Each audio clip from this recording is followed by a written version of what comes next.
I am Omer Mohammed, a final year MBBS student studying at Government Medical College, Calicut. So over the past year, here are some changes which I made which helped me to remove the distractions, focus better on my studies and hobbies, and live a better life overall. Before we get started, it would really be helpful to subscribe to this channel and like this video because the algorithm really likes it and it pushes it to more people so that they can benefit from this video as well. Why is this video actually worth your time? Why should you even consider watching this video? Well, that's up to you. You have to ask yourself what your goals are. You have to ask yourself what your purpose is, and you have to ask yourself how you wish to spend your day. In my case, I realized that distractions were pulling away from fulfilling my full potential.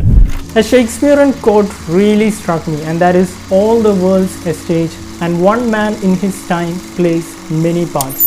I realized that I had so many responsibilities to fulfill. Responsibilities towards myself, my family, my religion, my friends, and everyone around me. And that's when I started to research regarding cutting down distractions and improving your focus to reset my life. There are 3 focus areas where we need to work on, and this includes your thoughts, your environment, and your actions.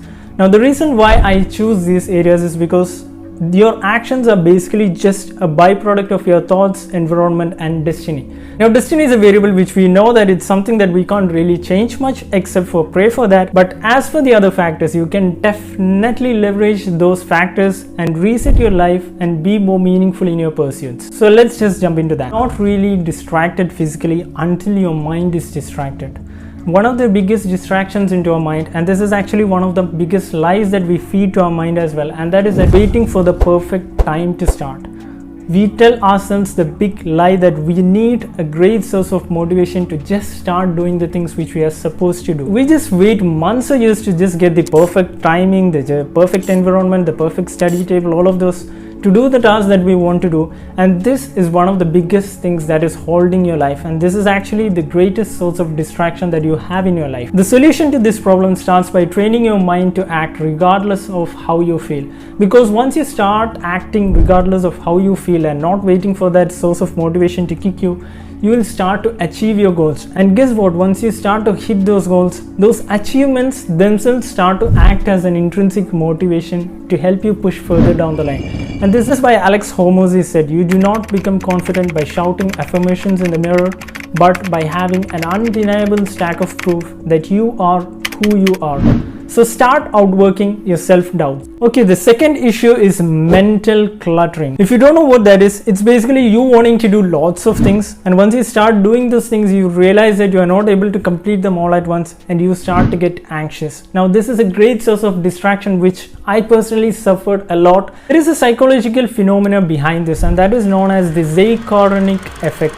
The Zeikarnik Effect was first observed by the Russian psychologist Bluma Zeikarnik in the 1920s. It refers to our tendency to remember uncompleted tasks better than the completed ones.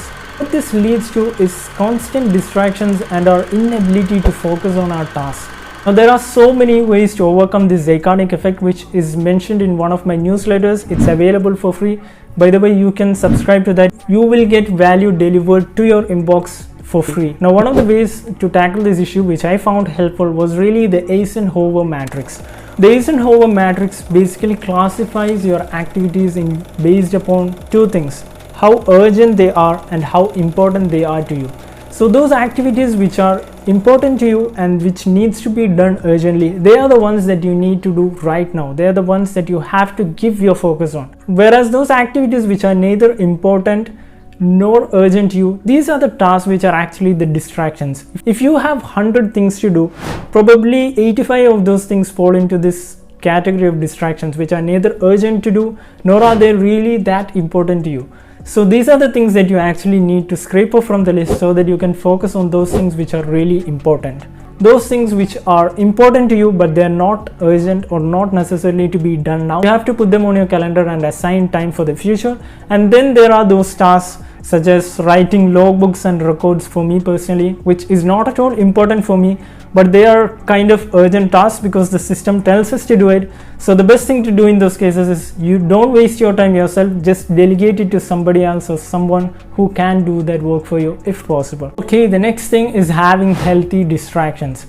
Well, the better your distractions are outside of your work, the better you can focus while doing the work.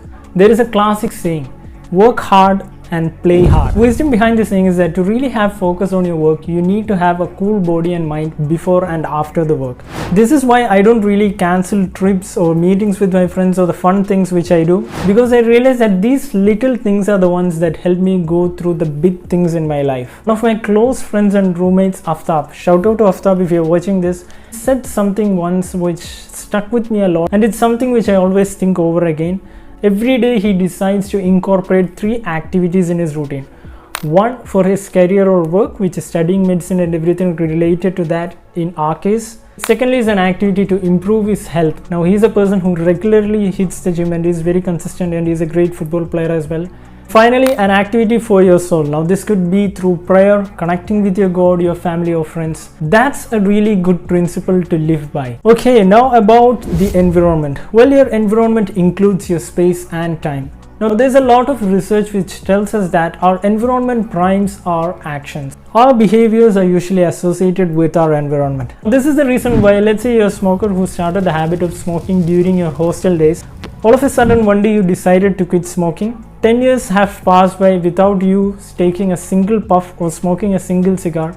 But one day a message came to you that there was an alumni meeting of your old college friends and you decided to grow. There's a huge likelihood that on that event that you would once again start smoking with your friends. And that is because your brain still remembers the environment associated with your action.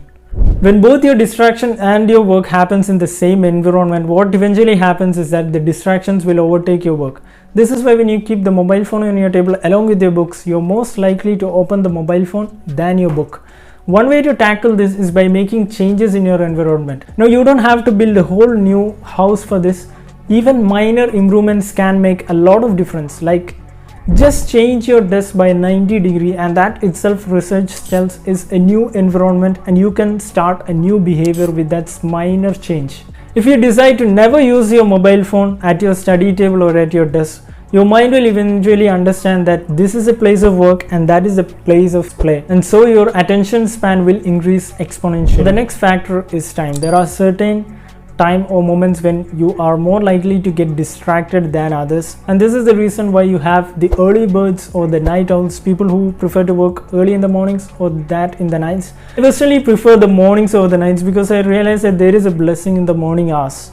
In the morning hours, usually there is no noise, there is no distractions, there is no one to chat or text to, everyone is sleeping, it's just a calm environment. Okay, now we move to the part of action. By now, your mind is at focus and your environment is perfectly primed. It's time to take the actions. Usually at this point, there are 3 hurdles that come along the way and prevent you from completing a meaningful task. The first one is obviously your mobile phone. Just look at our screen times for the past week and we'll understand why we are never able to study or complete our work. In the market, there are so many ways to cut down our phone addiction. There are focus modes on devices, the third-party apps, and even some people go on to uninstall their social media for a period of time to get their work done. A simple hack which saved me was simply just shutting down the notification system on my mobile phone. It is one simple change which I made in my life that just gave me huge returns on whatever I did. No more buzzers and no more click sounds, no more notifications. I don't have triggers to look at my phone anymore. So maybe you should try out that hack as well. It could probably help you. The second skill is the ability to say no. And yes, I believe that saying no to things is actually a skill. In fact, James Clear, the author of Atomic Habits, has written an entire article named "The Greatest Productivity Hack is Saying No." It's a whole life skill which not only helps with your studies or your work, but also helps with your relationships and the other stuff that you're doing. Actually, if you notice, this whole video is about saying no. Saying no to yourself, saying no to your desires, and saying no to distractions. The final hack to remain focused in your work for long hours without getting distracted is to be effort-oriented rather than time-oriented. After watching my study with me video, people ask me, Omer, how do you put so much hours into study? Well, the reason is that I did not plan to put that much hours into study. My goal was not to study for, let's say, 70 hours or 80 hours this week. Rather, my goal was to study until I get my portions or syllabus completed. Instead of telling yourself you'll study for 2 hours or focus on one Pomodoro session, start studying till you finish one chapter or two. You can apply this to any task that you're doing. When you shift your goals from being time-based to outcome-based, naturally your effort will change, and over time these efforts will produce better results. Now, if you want to get a sneak peek into how I cut down my distractions for 1 week and focus completely on my studies, you can check that video over here. So that's for this video. Don't forget to hit the subscribe button, and I hope to see you soon in the next video. Inshallah. Take care. Bye bye.